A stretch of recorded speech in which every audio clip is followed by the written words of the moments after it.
현재 평범한 인생을 다시 한번 꿈꾸고 있는 30대 여자입니다. 저는 20대에 사회생활을 시작하며 인생의 가장 큰 목표가 하나 있었어요. 바로 나만의 집을 갖는 것이었습니다. 누구의 도움도 받지 않고 제 힘으로 번 돈으로 제 이름이 적힌 집을 갖는 것, 그게 저한테는 결혼보다 먼저였고 독립과 자립이 무엇보다 중요했어요. 월급을 받으면 저축부터 했고 청약 통장도 매달 넣었습니다. 친구들이 여행 가자고 할 때도 백화점에 옷 사러 가자고 할 때도 참았어요. 나중에 내 집에서 편하게 쉴 거야. 라고 스스로를 다독이면서요. 그렇게 몇 년을 버티고 나서 드디어 청약에 당첨됐습니다. 정말 믿기지 않았어요. 당첨 문자를 받고 한참을 멍하니 앉아 있었던 기억이 나요. 집은 작았지만 제 이름으로 된 첫 공간이었고 저한테는 세상 무엇과도 바꿀 수 없는 소중한 곳이었습니다. 여유는 없었지만 안정된 삶이었어요. 출근하고 퇴근하고 제 집에서 제가 좋아하는 음악 틀고 제가 원하는 대로 꾸미고 그 시간들이 정말 행복했습니다. 그때까진 결혼은 제 계획에 없었어요. 아니, 필수가 아니었다는 표현이 더 맞을 것 같네요. 그런데 얼마 후에 남편을 만났습니다. 자기한테 집이 있다고? 진짜? 그는 제가 집을 갖고 있다는 얘기를 듣고 정말 놀란 표정을 지었어요. 그리고는 신기하다는 듯 계속 물어봤습니다. 어떻게 벌써 집을 샀어? 대단한데? 정말 똑똑하고 대단한 사람이구나. 그의 반응이 싫지 않았어요. 오히려 저를 인정해주는 것 같아서 기분이 좋았습니다. 저는 그 말을 사랑의 표현이라고 받아들였어요. 제가 노력한 것을 알아봐주는 사람, 저를 존중해주는 사람이라고 믿었습니다. 그 후로 그는 결혼 이야기를 자주 꺼냈어요. 우리 내년 초에 결혼하면 정말 좋을 것 같아. 네가 이미 집도 있으니까 부담도 없고 빨리 안정적으로 시작할 수 있잖아. 당시 저는 그 말을 순수하게 받아들였습니다. 그가 저를 사랑해서 빨리 함께 살고 싶어서 그러는 거라고요. 그래서 저도 결혼을 결정했습니다. 그의 진심을 믿었으니까요. 하지만 예비 시댁을 처음 방문했을 때부터 뭔가 이상했어요. 현관문을 열고 들어서는 순간부터 느껴지는 냉기가 있었어요. 시어머니는 저를 환영하는 표정이 아니라 어딘가 경계하는 눈빛으로 바라보셨습니다. 어서 와요. 앉아요. 말은 그렇게 하셨지만 목소리에는 온기가 없었어요. 그래도 저는 최대한 밝게 인사를 했습니다. 안녕하세요, 어머님. 처음 뵙겠습니다. 그래요. 우리 아들이 데려온다고 해서. 근데 학교는 어디 나왔어요? 전문대 나왔습니다. 전문대? 아, 그래요. 혹시 부모가 제대로 지원 못한 거 아닌가 싶네. 그 말에 제 얼굴이 화끈거렸어요. 사실 부모님은 식당을 운영하시며 저를 정말 열심히 키워주셨거든요. 제가 전문대를 선택한 건 빨리 취업해서 독립하고 싶었기 때문이지 절대 집안 형편 때문이 아니었어요. 아니에요. 제 선택이었습니다. 그래? 뭐 요즘은 다들 그렇게들 하니까. 그나저나 부모님은 뭐 하시는데? 식당을 운영하십니다. 아, 장사. 그래, 뭐 열심히 사시겠네. 근데 부모 덕이 없으면 자식이 고생한다는 말도 있잖아. 그 말을 듣는 순간 저는 할 말을 잃었습니다. 이게 대체 무슨 소리인가 싶었어요. 처음 만난 사람한테 이렇게까지 말할 수 있나 싶었고 무엇보다 저희 부모님을 모욕당한 것 같아서 가슴이 아팠습니다. 하지만 저는 참았어요. 예비 며느리로서 첫인상을 망치고 싶지 않았거든요. 그날 시댁을 나오면서 남편에게 조심스럽게 물었습니다. 오늘 어머님이 하신 말씀들이 좀 그랬던 것 같은데. 뭐가? 우리 엄마 원래 그래. 그냥 직설적인 거야. 나쁜 뜻은 없어. 그래도 좀. 너무 예민하게 받아들이지 마. 엄마가 너한테 관심 있어서 물어본 거야. 곧 익숙해질 거야. 저는 일단 그 말을 믿으려 했어요. 처음부터 좋은 관계를 기대하는 건 무리라고, 시간이 지나면 나아질 거라고 스스로를 다독였습니다.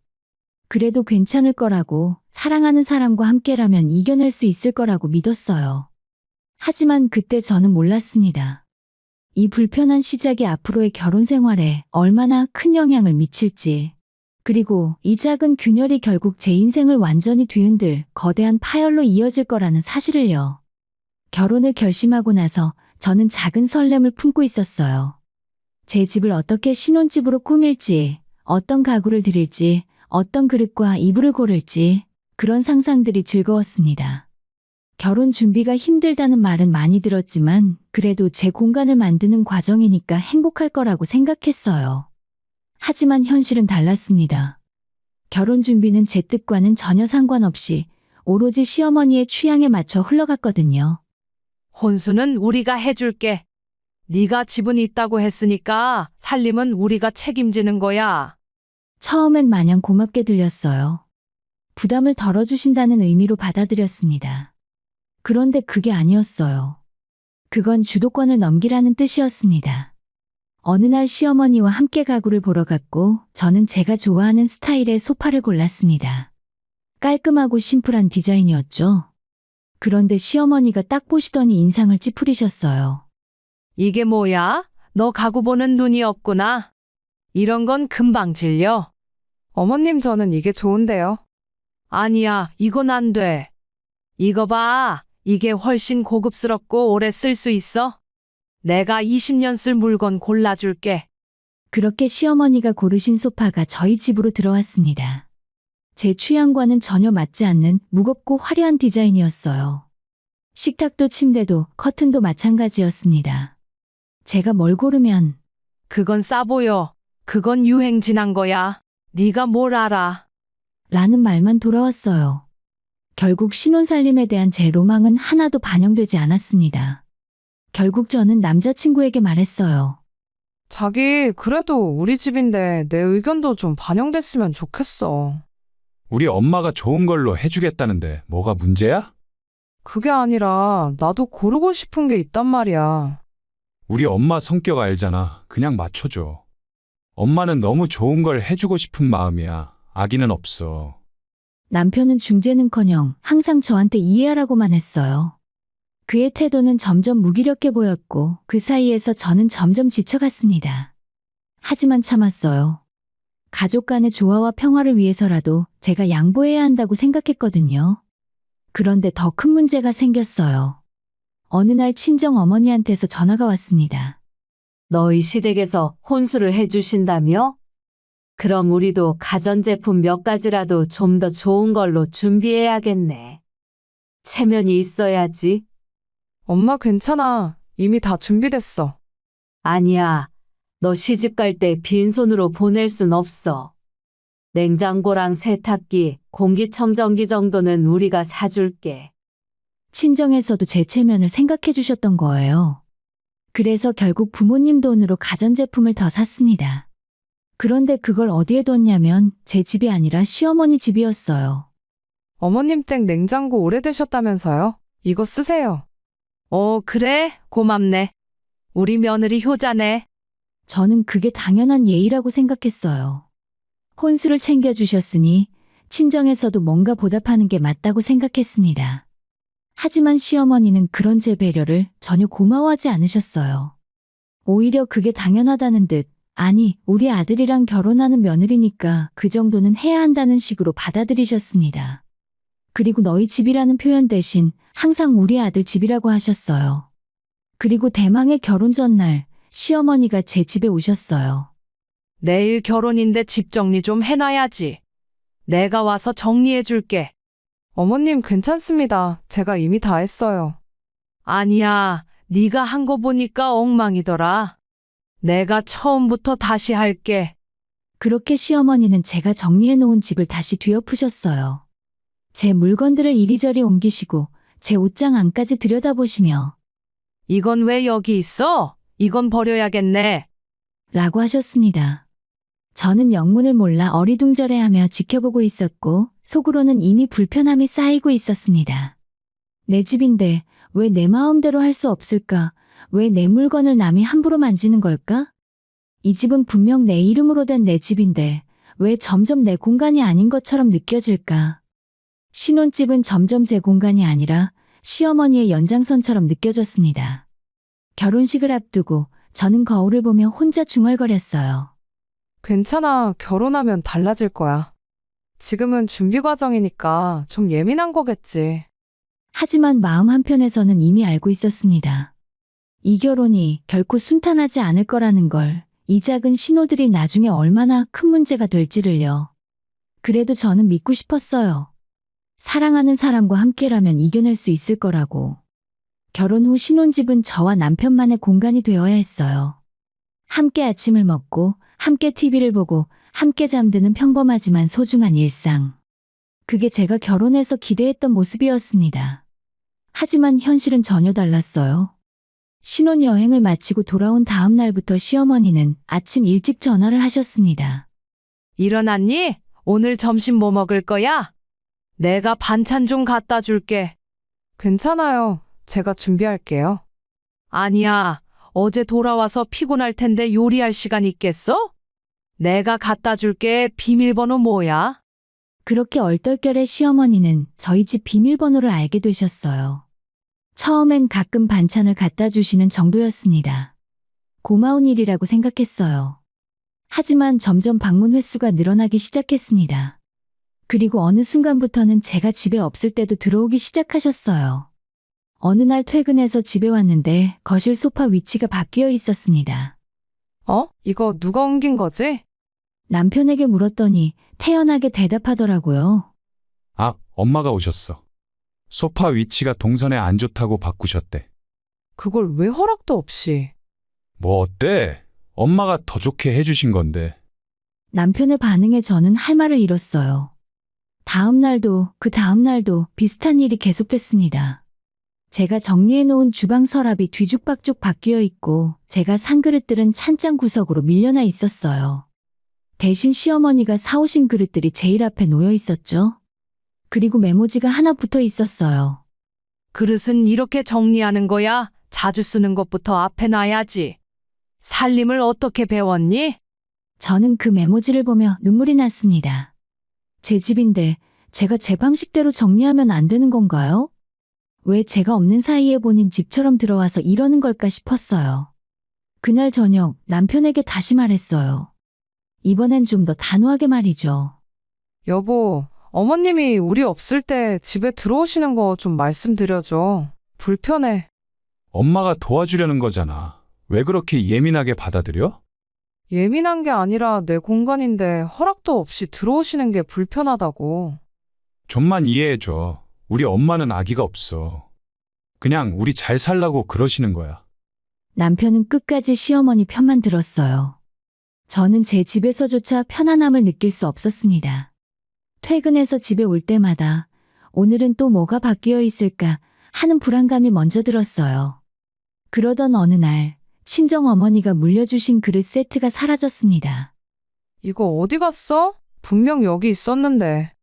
남편에게 물었더니 또 그 대답이 돌아왔어요. 아, 엄마가 오래된 거라고 버리셨대. 대신 새 거 사오셨어. 뭐? 그거 우리 엄마가 주신 건데. 낡았잖아. 엄마가 더 좋은 걸로 사주셨으니까 그거 쓰면 되지. 저는 그 순간 폭발할 것 같았어요. 하지만 참고 또 참았습니다. 남편과 소리 지르고 싸우면 결국 제가 이상한 사람 취급받을 거라는 걸 알았으니까요. 대신 저는 결단을 내렸습니다. 현관문 비밀번호를 바꿨어요. 제 집에 무단으로 출입하는 걸 막기 위해서였습니다. 이건 제 최소한의 경계였고 제가 지킬 수 있는 유일한 방법이었어요. 그리고 며칠 후에 시어머니한테서 전화가 왔습니다. 야, 비밀번호가 왜 안 돼? 어머님, 제가 바꿨어요. 뭐? 네가 감히 우리 아들 집 비밀번호를 바꿔? 이게 무슨 짓이야? 어머님, 저희 집이에요.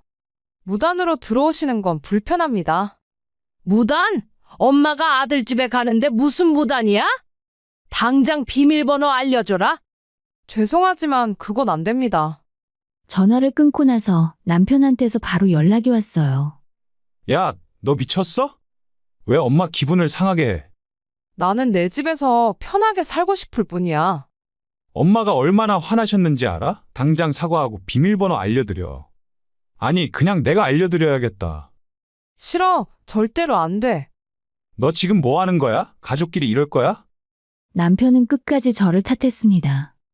그리고 며칠 후에 충격적인 일이 벌어졌어요. 주말에 친정에 다녀오겠다고 하루 집을 비웠습니다.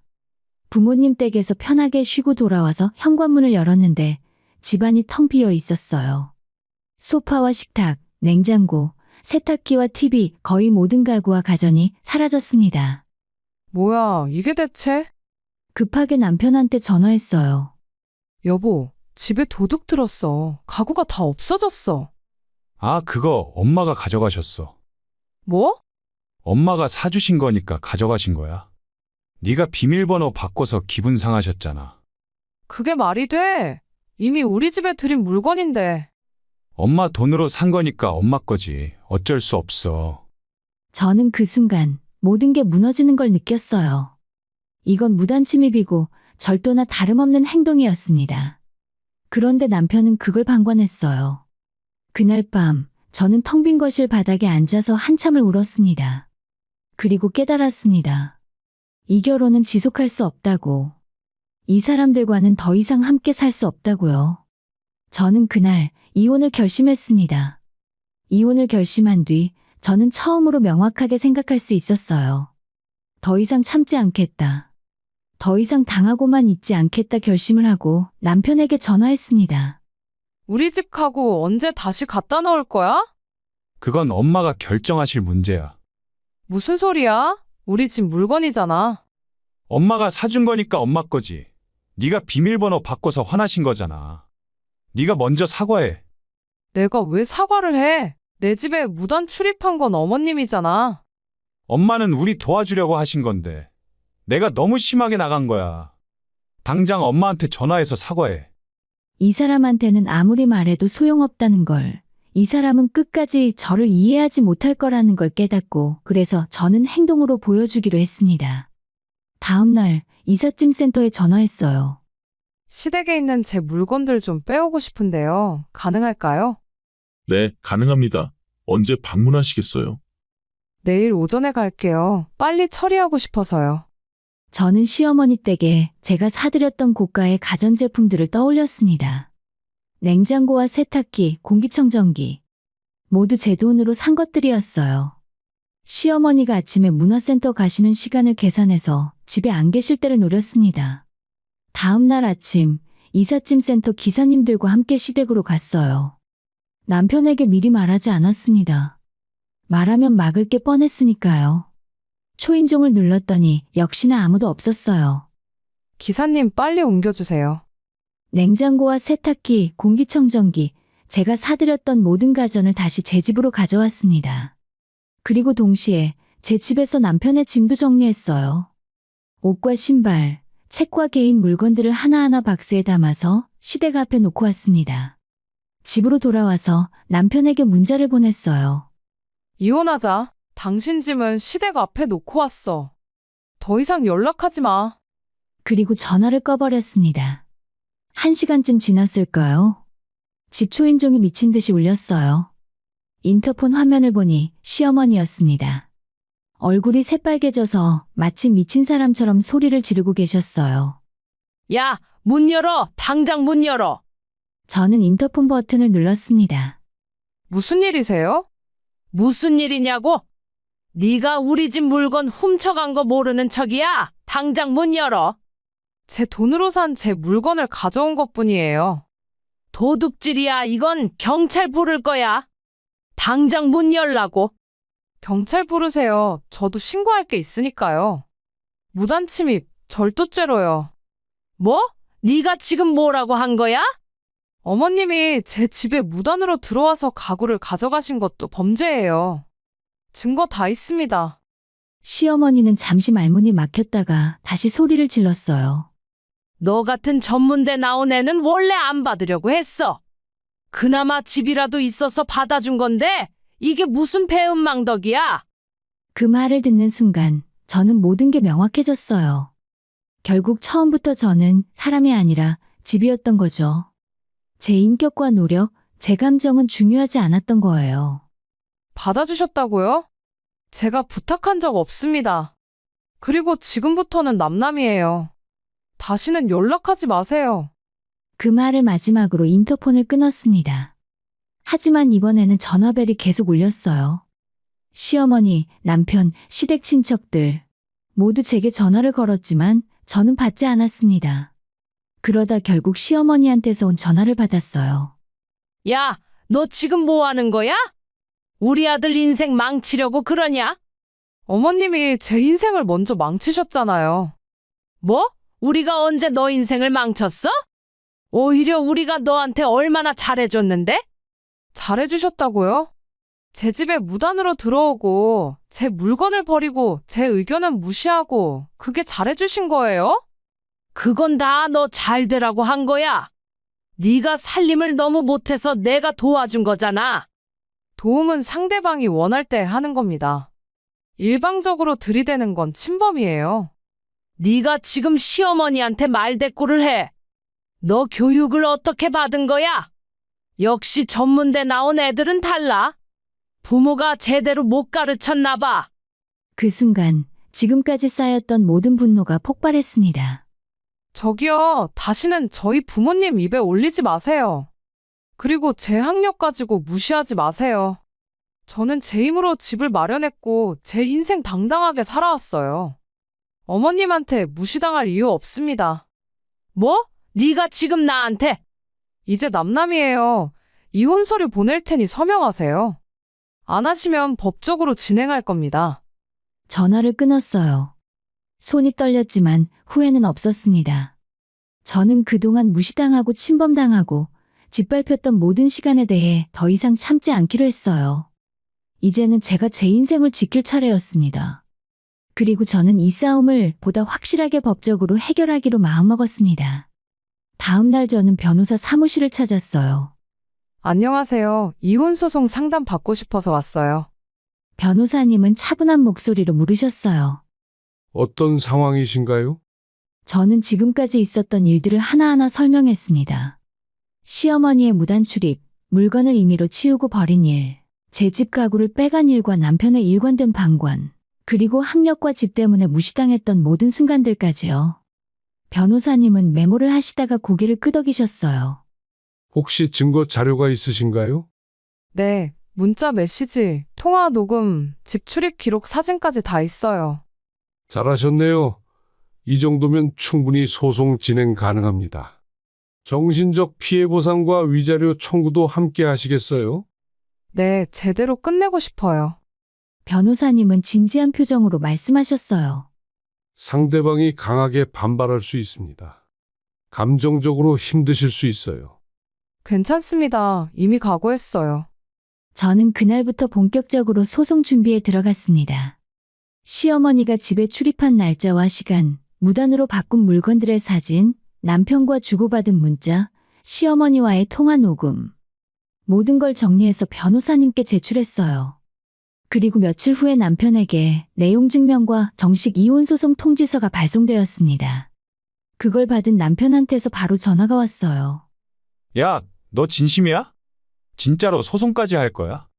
맞아, 진심이야. 이혼은 그렇다 쳐도 왜 소송을 해? 그냥 협의 이혼하면 되잖아. 당신이 협의할 사람처럼 보여? 어머님이 협의하실 것 같아?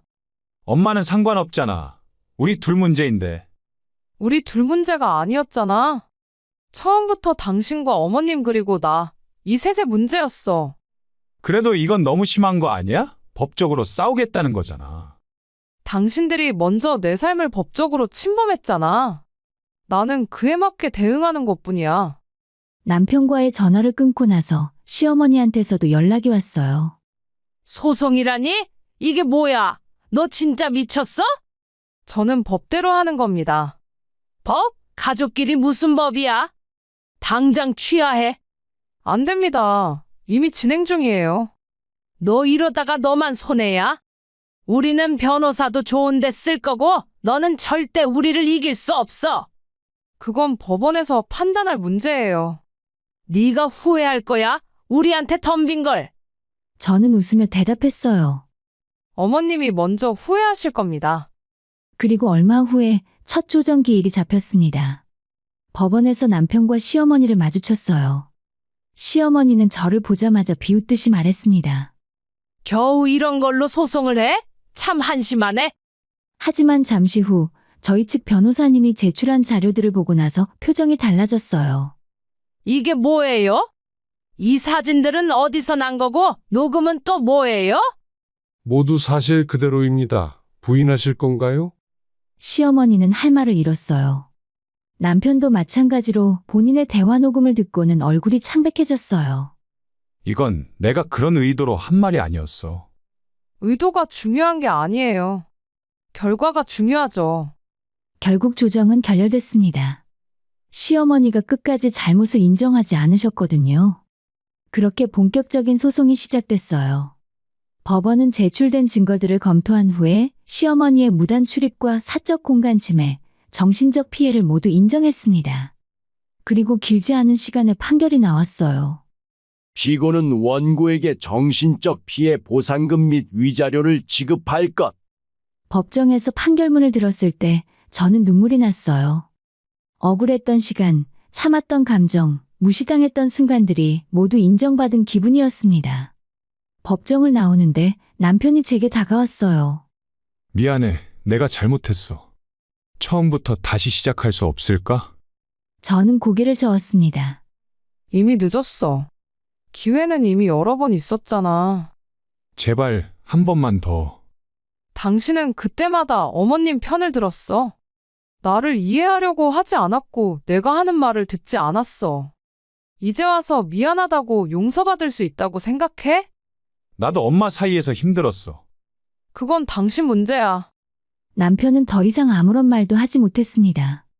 시어머니도 멀리서 저를 노려보고 계셨지만 저는 전혀 신경 쓰지 않았어요. 결국 법원에서 이혼이 정식으로 성립됐습니다. 저는 그 집안과 완전히 법적으로 분리되었고 다시는 그들과 엮일 일이 없게 되었죠. 법원 밖으로 나오면서 저는 깊게 숨을 들이마셨습니다.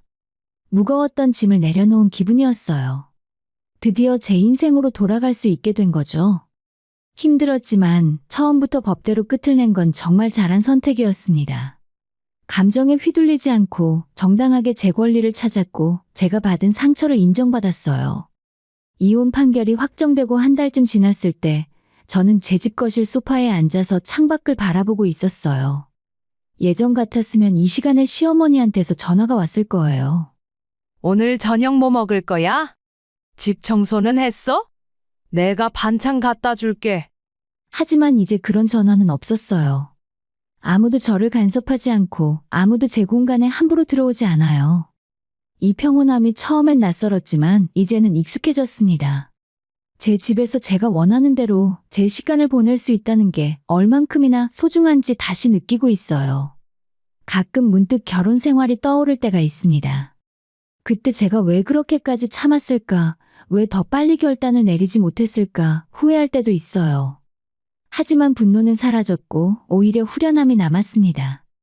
나를 힘들게 했던 관계를 끊어냈고 그 과정에서 제가 얼마나 강한 사람인지 알게 되었으니까요. 어느 날 친구가 놀러 왔어요. 야, 너 요즘 표정 되게 밝아졌다? 이혼하고 오히려 더 좋아 보여. 나도 그렇게 느껴. 힘들지 않아? 혼자 사는 거. 전혀, 오히려 이게 편해. 눈치 안 보고 내가 하고 싶은 대로 살 수 있잖아. 그래도 외롭지 않아? 저는 잠시 생각했어요. 외로움, 그게 뭔지 다시 떠올려 봤습니다. 외롭다는 건 혼자 있을 때 느끼는 게 아니더라. 사람들 속에 있는데도 이해받지 못할 때 그게 진짜 외로운 거야. 나는 지금보다 결혼했을 때가 훨씬 외로웠어. 제 말에 친구는 고개를 끄덕였어요. 결혼도 이혼도 모두 제 선택이었습니다. 당시에는 사랑한다고 믿었고 함께 행복할 수 있을 거라고 생각했어요. 하지만 그 관계가 저를 지우고 제 경계를 무너뜨리고 저를 존중하지 않는다는 걸 알았을 때 저는 주저없이 이혼을 선택했습니다. 잘못된 관계를 끊는 것도 용기였고 제 인생을 지키는 것도 용기였습니다. 이제 와서 돌이켜보니 이혼은 실패가 아니라 제 인생을 회복하는 과정이었습니다. 이제 저는 어떤 관계든 침범하지 않는 경계를 지키며 살아갈 수 있게 되었어요. 예전에 저는 그렇게 말하지 못했어요. 싫은 소리 들을까봐, 관계가 틀어질까봐 참았습니다. 하지만 이제는 달라요. 제 목소리를 내는 게 무례한 게 아니라 저를 지키는 거라는 걸 알게 되었으니까요. 요즘 저는 다시 제 일상을 즐기고 있어요. 퇴근하고 집에 오면 제가 좋아하는 음악을 틀고 제가 먹고 싶은 걸 해먹고 제가 보고 싶은 영화를 봅니다. 주말엔 친구들을 만나거나 혼자 카페에 앉아서 책을 읽어요. 가끔은 아무것도 안 하고 그냥 집에서 뒹굴기도 하죠. 이 모든 게 제 선택이고 자유입니다. 누구한테 눈치 보지 않고 누구한테 허락받지 않고 오롯이 제가 결정하는 삶입니다. 이게 얼마나 소중한지 잃어봤던 사람만이 알 수 있을 거예요. 이혼 후에 저는 더 단단해졌습니다. 더 이상 누군가의 며느리, 누군가의 아내가 아니라 그냥 나 자신으로 살아가고 있어요. 그리고 이 삶이 정말 행복합니다. 앞으로도 저는 저를 아끼는 사람들과 건강한 관계를 맺으며 살아갈 거예요. 서로를 존중하고 서로의 경계를 지켜주는 관계 말입니다. 그런 관계만 제 인생에 남기려고 해요. 결혼이 다시 하고 싶어질지는 솔직히 모르겠어요. 하지만 확실한 건 이제는 내가 집이 있어서 결혼할 나이가 됐어서 당장 혼자라 외로워서 같은 이유로 결혼하지 않을 거라는 거예요.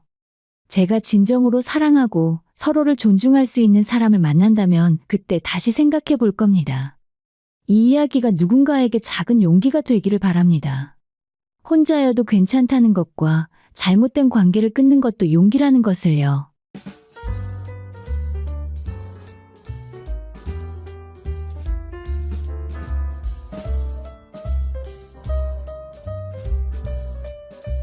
저는 외동딸로 자라며 엄마와 단둘이 살아왔습니다. 어린 나이에 아빠를 여의고 오직 엄마 하나만 바라보며 자란 저는 사춘기다운 반항 한 번 없이 얌전하게 컸고 엄마는 언제나 제 인생의 전부였었죠. 엄마는 평생을 저를 위해 희생하셨습니다. 새벽같이 일어나 시장에 나가 일하시고 저녁에는 파김치가 되어 돌아오셨지만 한 번도 힘든 내색을 하지 않으셨죠. 대신 제가 하고 싶은 건 뭐든 시켜주셨고 피아노 학원, 미술 학원, 영어 과외까지 다른 집 아이들이 하는 건 다 시켜주셨습니다. 우리 딸은 나처럼 고생하면 안 돼. 공부 열심히 해서 좋은 데 취직해야 해. 엄마의 그 말씀을 가슴에 새기고 저는 열심히 공부했습니다. 다행히 좋은 대학에 합격했고 졸업 후에는 대기업에 취직까지 했어요. 엄마가 얼마나 기뻐하셨는지 모릅니다. 취직 축하 자리에서 엄마는 제 손을 꼭 잡으며 눈물을 글썽이셨죠. 엄마, 이제 편하게 사세요. 앞으로는 제가 다 모실게요. 저는 첫 월급으로 엄마께 문화센터 등록을 해드렸습니다. 서예, 요가, 노래교실까지. 평생 저를 위해 희생하신 엄마가 이제는 당신의 인생을 즐기셨으면 했습니다. 그 시절에 저는 지금의 남편과 연애 중이었습니다.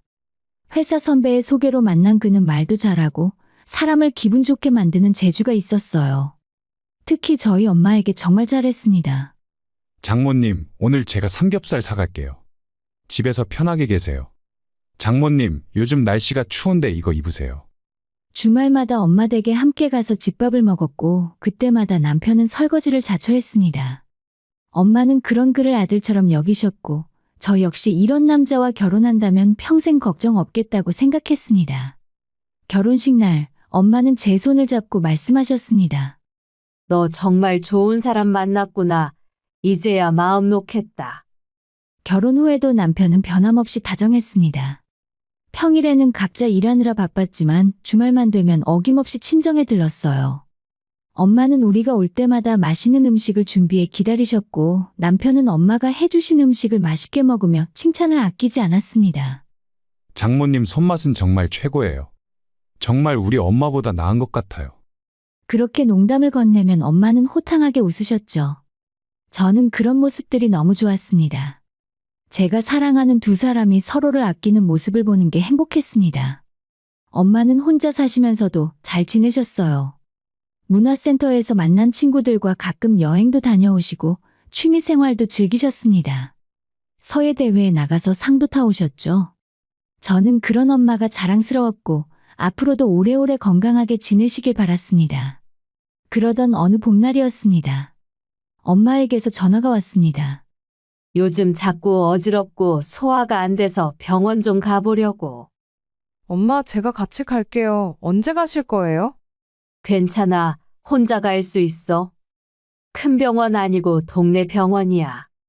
저는 가벼운 소화불량 정도겠거니 생각했습니다. 엄마도 별일 아니라는 식으로 말씀하셨으니까요. 하지만 며칠 후에 엄마에게서 다시 전화가 왔을 때 저는 그게 단순한 소화불량이 아니라는 걸 알게 됐습니다. 큰 병원에서 정밀 검사를 받아보래. 엄마의 떨리는 목소리가 지금도 귓가에 생생합니다. 저는 급하게 회사에 반차를 내고 엄마와 함께 대학병원으로 갔습니다. 각종 검사를 받고 일주일 후에 결과를 들으러 갔을 때 의사 선생님의 입에서 나온 말은 우리 가족의 모든 것을 뒤흔들었습니다. 췌장암입니다. 3기로 보입니다. 그 순간 세상이 무너지는 것 같았습니다. 엄마는 암 판정을 받고도 눈물 한 방울 흘리지 않으셨어요. 오히려 저를 위로하셨죠. 괜찮아. 엄마 강한 거 알잖아. 이런 병쯤이야. 하지만 저는 알고 있었습니다. 엄마가 밤마다 화장실에서 몰래 우시는 것을요. 혼자 있을 엄마가 걱정되어 찾아간 주말, 새벽에 물 마시러 나갔다가 엄마의 흐느끼는 소리를 들었을 때 저는 가슴이 찢어지는 것 같았습니다. 항암 치료가 시작되었어요.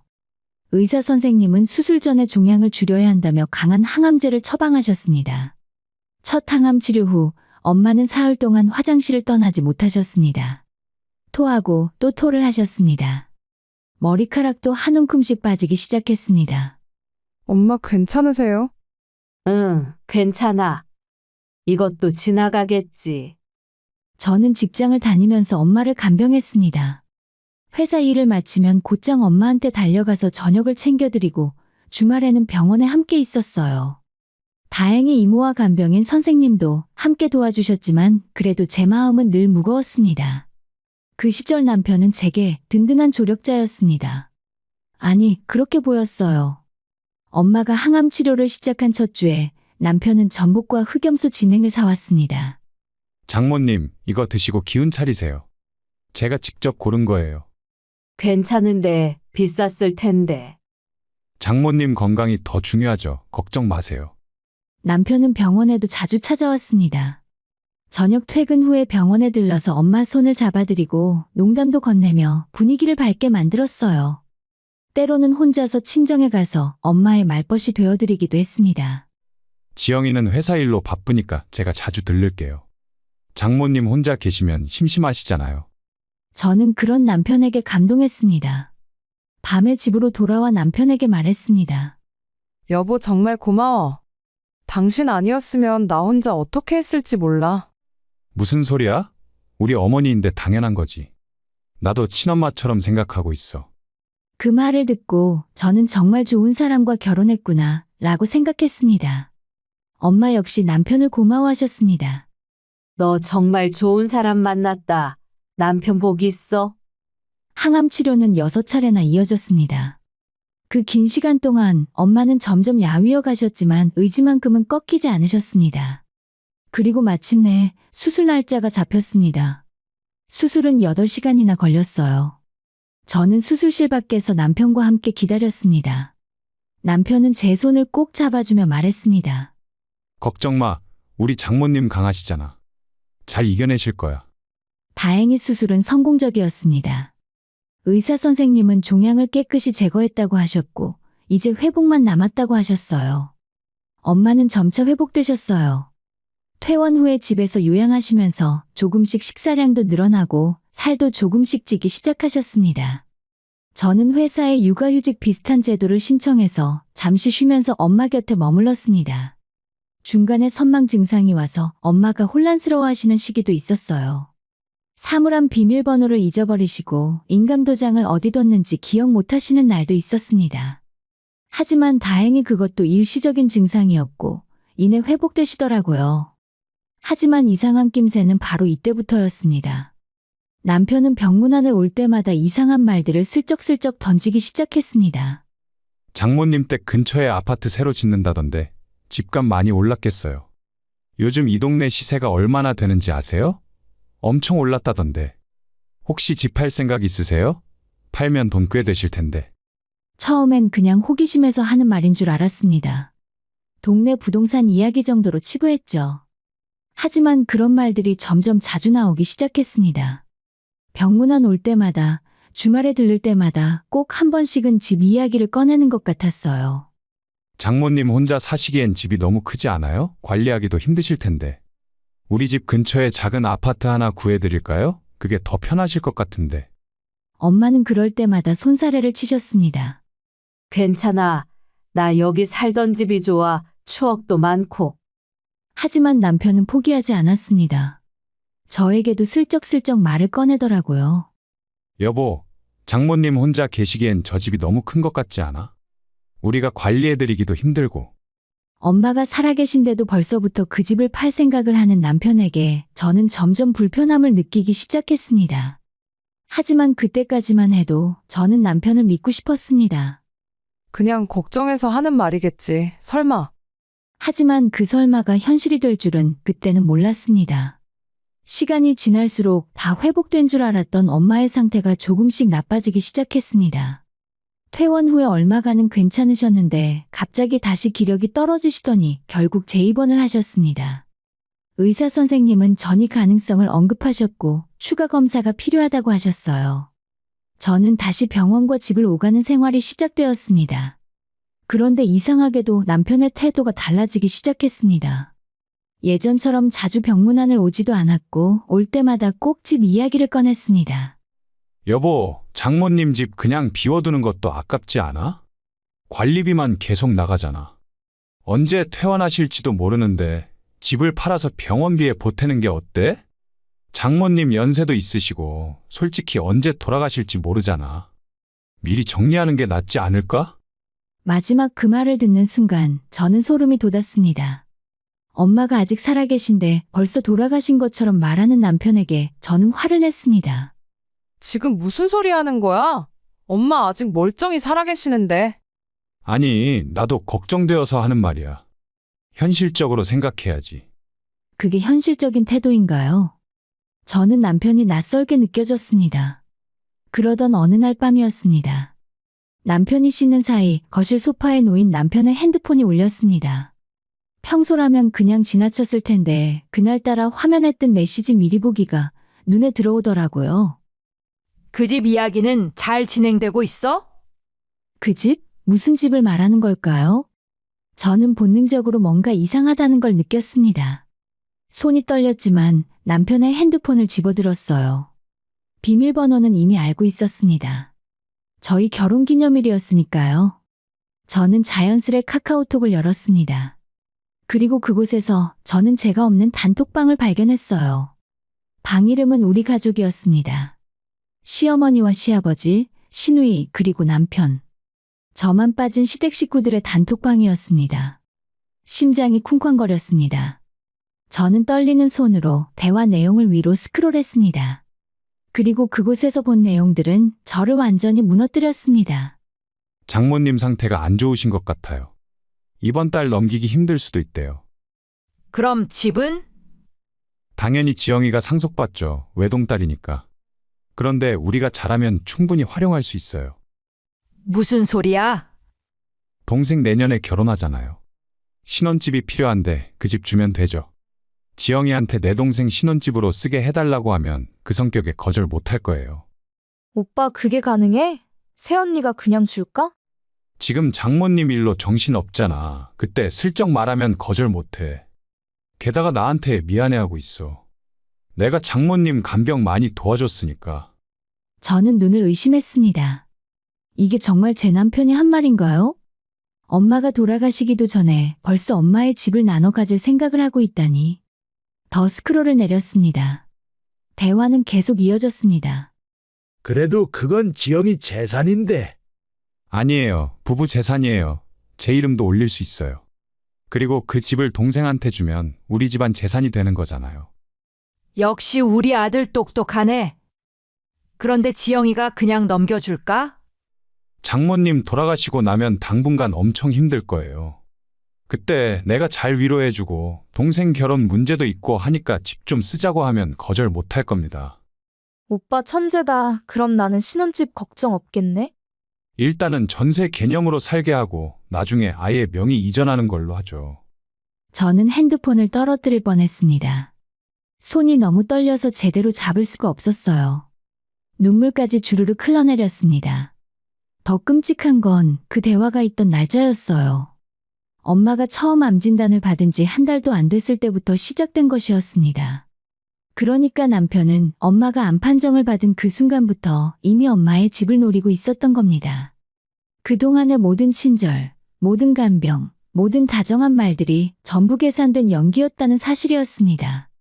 전복을 사오고 병원에 찾아오고 엄마 손을 잡아들이던 그 모든 순간들이 엄마의 집을 차지하기 위한 밑밥이었다는 것이었죠. 저는 화장실에서 남편이 나오는 소리를 듣고 황급히 핸드폰을 제자리에 놓았습니다. 남편이 거실로 나왔을 때 저는 침대에 누워 자는 척했습니다. 여보, 벌써 자? 대답하지 않았습니다.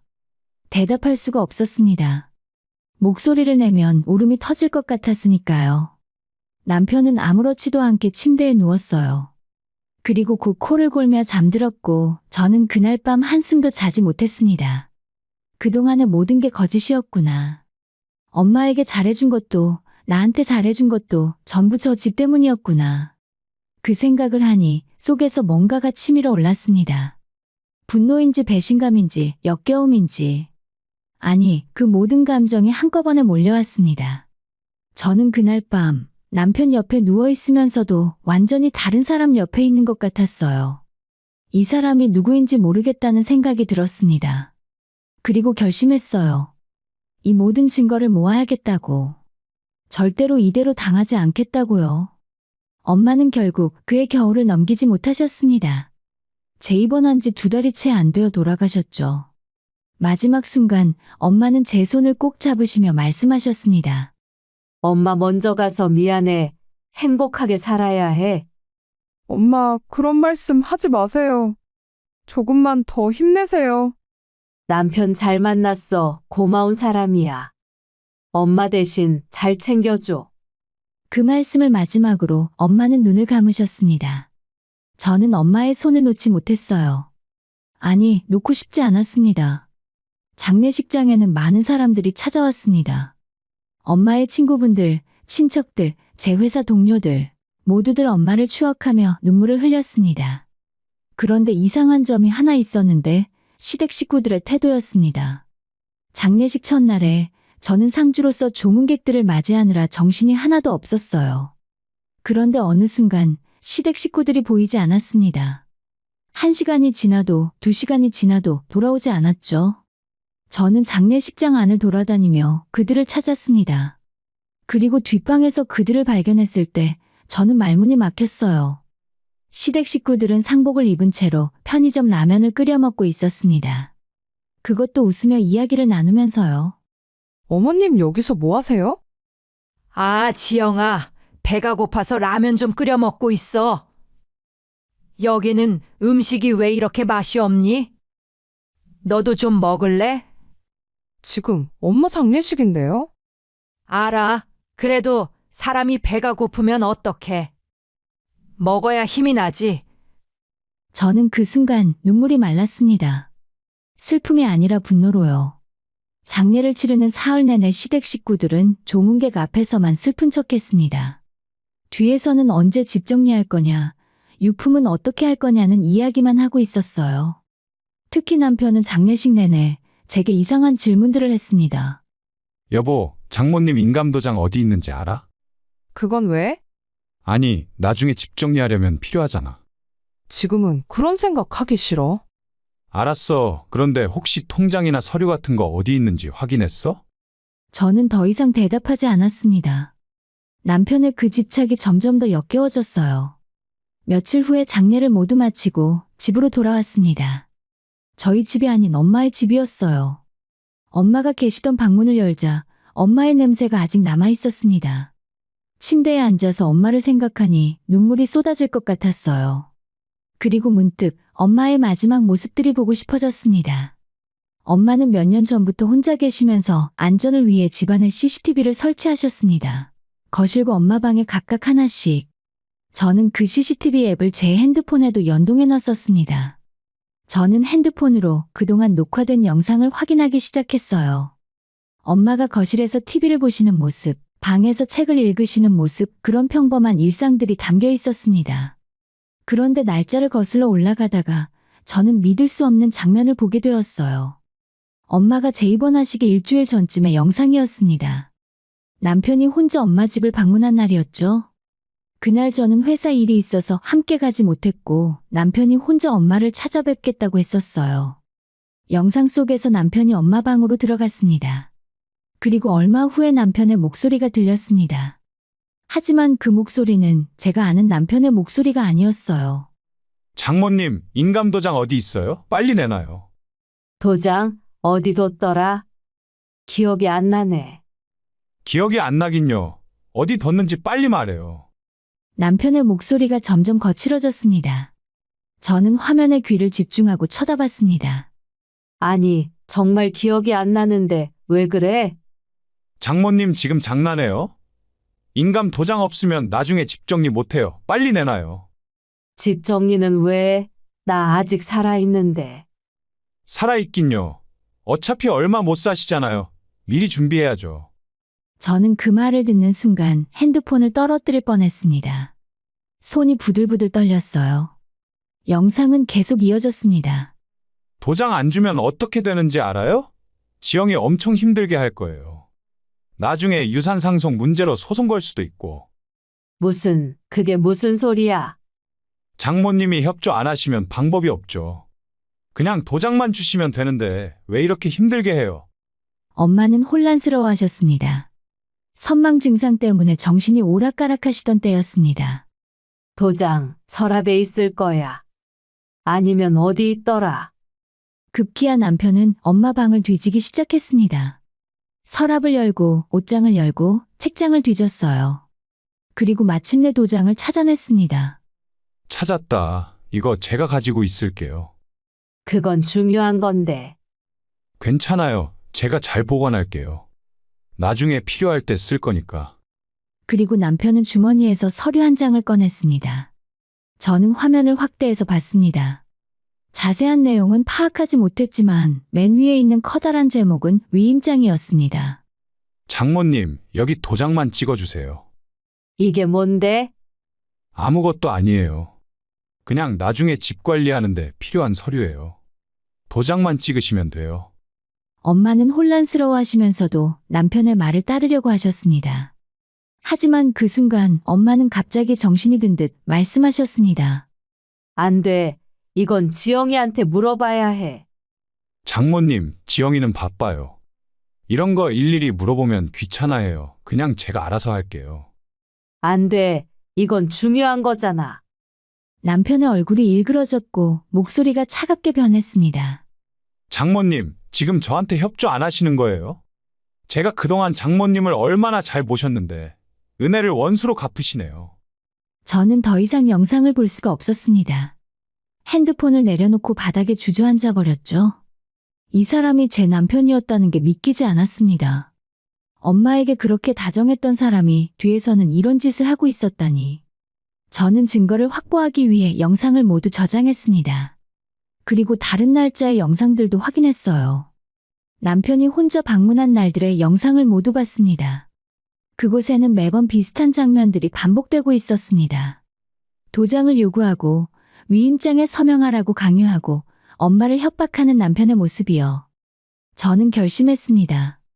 더 이상 이 사람과는 같은 공간에서 숨도 쉬고 싶지 않다고 반드시 복수하겠다고요. 저는 변호사를 찾아갔습니다. 엄마 장례를 마친 지 겨우 일주일 후였습니다. 단톡방 캡처와 CCTV 영상을 모두 가지고 갔습니다. 변호사는 증거들을 꼼꼼히 살펴본 후에 말했어요. 이 정도면 이혼 소송에서 충분히 승소하실 수 있습니다. 배우자의 부정행위와 학대에 해당합니다. 게다가 사문서 위조 미수죄로 형사 고소도 가능합니다. 형사 고소요? 네, 위임장에 강제로 도장을 찍게 하려 한 행위는 명백한 범죄입니다. 피해자가 이미 고인이 되셨지만 영상 증거가 있으니 충분히 입증 가능합니다. 저는 이혼 서류를 준비했습니다. 협의 이혼 서류였어요. 남편이 순순히 응하면 협의로, 거부하면 재판으로 갈 생각이었습니다. 그리고 추석 전날 저는 시댁을 방문했어요. 남편은 아무것도 모른 채 제가 오는 걸 반가워했습니다. 여보 왔어? 우리 엄마가 음식 많이 준비하셨어. 저는 대답하지 않았습니다. 거실로 들어가니 시댁 식구들이 모두 모여 있었습니다. 시어머니와 시아버지, 시누이, 그리고 시누이의 남편까지. 지영이 왔구나. 앉아. 아니요, 저 앉지 않을게요. 오늘은 그저 할 말이 있어서 왔어요. 저는 가방에서 서류 봉투를 꺼냈습니다. 그리고 그것을 남편 앞에 던졌어요. 이게 뭐야? 당신이 직접 열어봐. 남편이 봉투를 열었고 그 안에는 이혼 서류가 들어 있었습니다. 남편의 얼굴이 하얗게 질렸어요. 여보, 이게 무슨... 이혼해. 너 같은 인간과는 더는 못 살겠어. 거실이 순식간에 술렁였습니다. 시어머니가 벌떡 일어났습니다. 지영아, 무슨 소리야? 갑자기 이혼이 웬 말이야? 갑자기가 아니에요. 이미 오래전부터 계획했던 일이에요. 남편이 당황한 표정으로 말했습니다. 여보, 장모님 돌아가셔서 힘든 건 알아. 근데 그렇다고 이혼까지. 엄마 이야기 꺼내지 마.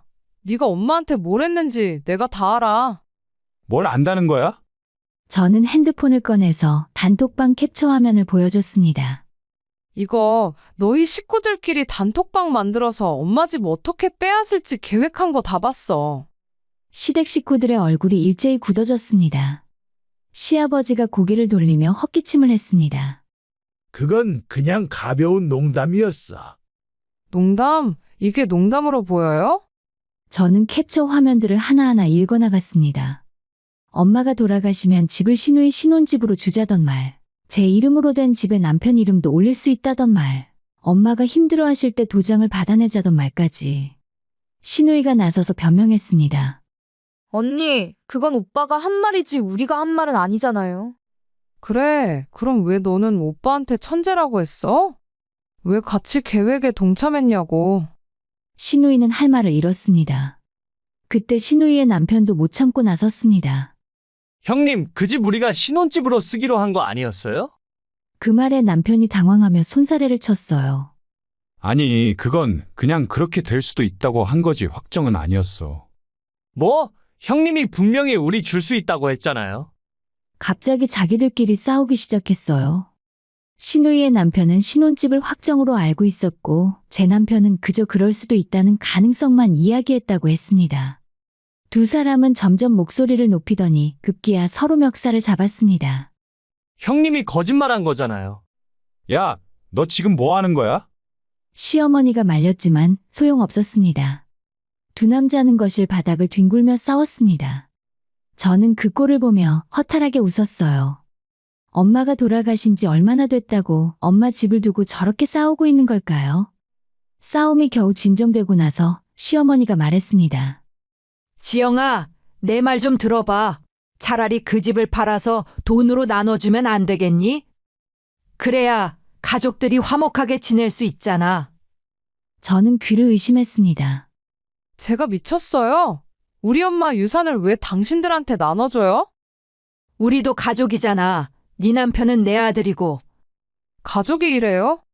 엄마 돌아가시기도 전에 집 나눠 먹을 생각이나 하고 장례식장에서 라면 끓여 먹고 그게 가족이에요? 제 목소리가 높아지자 시아버지가 화를 냈습니다. 어른한테 말버릇이 그게 뭐야? 어른이면 어른답게 행동하셨어야죠. 남편이 제 팔을 잡았습니다. 여보, 진정해. 우리 얘기 좀 하자. 저는 남편의 손을 뿌리쳤습니다. 얘기할 거 없어. 당신은 그냥 이혼 서류에 서명만 해. 지영아, 나 정말 장모님 진심으로 모셨어. 그 마음만큼은 인정해줘. 남편의 눈에서 눈물이 흘렀습니다. 하지만 저는 더 이상 그 눈물에 속지 않았어요. 진심으로 모셨으면 왜 엄마한테 윽박질렀어? 왜 도장 내놓으라고 협박했어?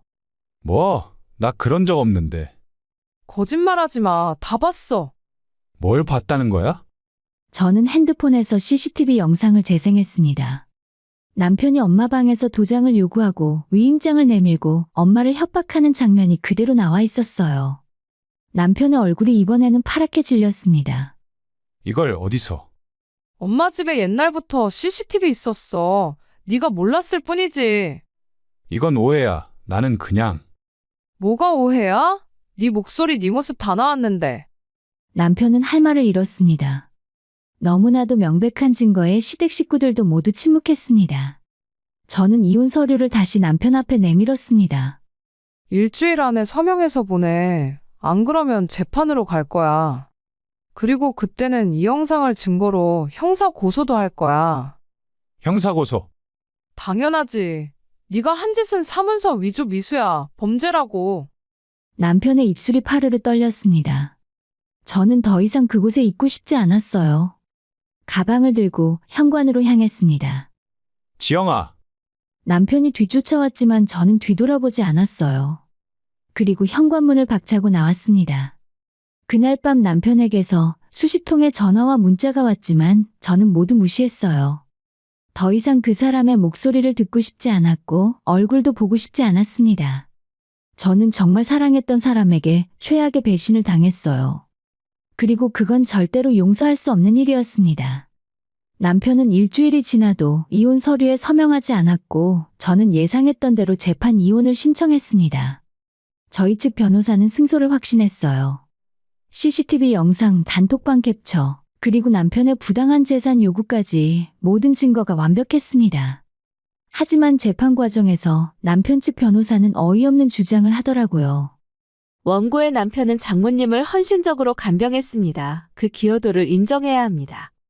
하지만 우리 측 변호사는 냉정하게 반박했습니다. 피고는 간병을 빌미로 피해자를 협박하고 재산을 갈취하려 했습니다. 이는 기여가 아니라 범죄 행위입니다. 재판부에 CCTV 영상이 제출되었고 재판장과 배심원들은 영상을 보며 눈살을 찌푸렸습니다. 남편이 엄마에게 도장을 요구하고 협박하는 장면은 누가 봐도 명백한 학대였으니까요. 남편 측은 또 다른 주장을 펼쳤습니다. 고인의 주택은 혼인 기간 중 가치가 상승했으므로 일부는 부부 공동재산으로 봐야 합니다. 하지만 이것도 기각되었습니다. 엄마의 집은 엄마 명의였고 혼인 전부터 소유하신 재산이었습니다. 남편이 그 집에 기여한 바는 전혀 없었죠. 재판은 석 달 만에 끝났습니다. 판결은 제 완전한 승소였고 2천만 원의 위자료까지 받아냈어요. 재판장은 판결문에서 남편의 행위를 강하게 비난했습니다. 피고는 장모의 병환을 악용하여 재산을 갈취하려 했으며 이는 배우자로서의 신의를 저버린 중대한 배신 행위다. 법정을 나오는 남편의 얼굴은 잿빛이었고 시댁 식구들도 모두 고개를 숙이고 있었습니다. 저는 시원했어요. 엄마의 집도 엄마의 명예도 지켜낼 수 있었죠. 하지만 그것으로 끝이 아니었습니다. 이혼 판결이 확정되고 한 달 후 남편이 제 집 앞에 나타났습니다. 저는 경찰에 신고하려고 했지만 남편은 무릎을 꿇었습니다. 지영아 미안해. 정말 미안해. 비켜. 할 말 없어. 제발 한 번만 봐줘. 나 정말 반성하고 있어. 반성? 재판 때는 왜 안 했어? 그때는 끝까지 우기더니. 변호사가 그렇게 하라고 해서 그런 거야. 나는 정말 미안하게 생각하고 있어. 저는 비웃었습니다. 그래서 다시 결혼해달라는 거야. 아니, 그건 아니고 그냥 용서받고 싶어. 용서? 엄마한테 가서 빌어. 나한테 빌지 말고. 남편의 얼굴이 일그러졌습니다. 지영아, 너 때문에 내 인생 망했어. 알아? 내 탓? 네가 한 짓 때문이지. 동생 결혼도 파토 났어. 그것 때문에 취소된 위약금만 2천만 원 넘게 물었어. 그래서 나보고 어쩌라고. 최소한 너가 그 돈이라도 좀 도와줄 수 없어? 저는 어이가 없어서 웃음이 나왔습니다. 미쳤어. 네가 저지른 일인데 왜 내가 돈을 줘야 돼? 우리 그래도 부부였잖아. 남편은 점점 목소리를 높였습니다. 야, 지영아, 네가 그렇게까지 할 필요 있었어? 그냥 조용히 이혼하면 되는 일이었잖아. 조용히? 네가 엄마한테 한 짓을 그냥 덮고 가라고? 그건 실수였어. 실수? 계획적으로 도장 빼내려고 한 게 실수야? 남편은 대답하지 못했습니다. 그리고 갑자기 다시 울기 시작했습니다. 지영아, 제발, 나 진짜 힘들어. 회사에서도 소문나서 승진 누락됐어. 동네 사람들도 다 손가락질해. 네가 자초한 일이잖아. 한 번만 기회를 줘. 저는 남편을 똑바로 쳐다봤습니다. 그리고 그 순간 엄마가 CCTV에서 겁먹은 표정으로 남편을 쳐다보던 모습이 떠올랐고 참았던 분노가 폭발했습니다. 저는 남편의 뺨을 때렸어요. 네가 엄마한테 한 짓 생각하면 이것도 시원찮아. 다시는 내 앞에 나타나지 마. 남편은 뺨을 감싸며 멍하니 저를 쳐다봤고 저는 현관문을 쾅 닫아버렸습니다. 그 후로 남편은 다시 찾아오지 않았어요. 시간이 흘러 이혼한 지 1년이 지났습니다. 저는 현재 엄마가 살던 집에서 살고 있어요. 엄마의 방은 그대로 보존해 두었습니다. 가끔 그 방에 들어가서 엄마의 물건들을 만지작거립니다. 엄마의 서예 작품들, 엄마가 좋아하시던 책들, 엄마의 옷들. 모든 것이 그대로 보관되어 있어요. 외롭지 않냐고요? 가끔은 외롭습니다. 퇴근하고 집에 돌아왔을 때, 엄마의 목소리가 들리지 않을 때, 주말에 혼자 식사할 때. 하지만 후회는 없습니다. 제가 엄마의 집을 지켰고 엄마의 명예를 지켰으니까요. 가끔 친구들이 재혼은 생각 안 하냐고 물을 때마다 저는 웃으며 대답합니다. 당분간은 혼자 살 거야. 엄마랑 단둘이 살던 게 그리워서. 친구들은 이해한다는 표정으로 고개를 끄덕입니다. 요즘 저는 엄마가 다니시던 서예 학원에 등록했습니다. 엄마처럼 붓을 잡고 글씨를 쓰니 엄마가 곁에 있는 것 같은 기분이 들었어요. 그 어머님 따님이시구나? 어쩐지 글씨체가 똑같아요. 그 말을 듣고 저는 울컥했어요. 엄마를 닮아간다는 게 이렇게 기쁜 일인지 몰랐습니다. 인생은 여전히 녹록지 않아요. 회사 일은 힘들고 때때로 고독이 밀려옵니다. 혼자라는 게 버거울 때도 있어요. 하지만 저는 후회 없이 살아가고 있습니다. 배신자와는 완전히 결별했고 엄마의 사랑 안에서 조금씩 치유되고 있습니다. 가끔 거울을 보면 엄마를 닮아가는 제 모습이 보입니다. 엄마의 미소와 엄마의 눈빛. 그럴 때마다 저는 생각해요. 엄마가 내 안에 살아계시는구나. 저는 엄마의 딸로 태어나서 정말 행복했어요. 그리고 엄마를 지켜낸 것도 자랑스럽습니다.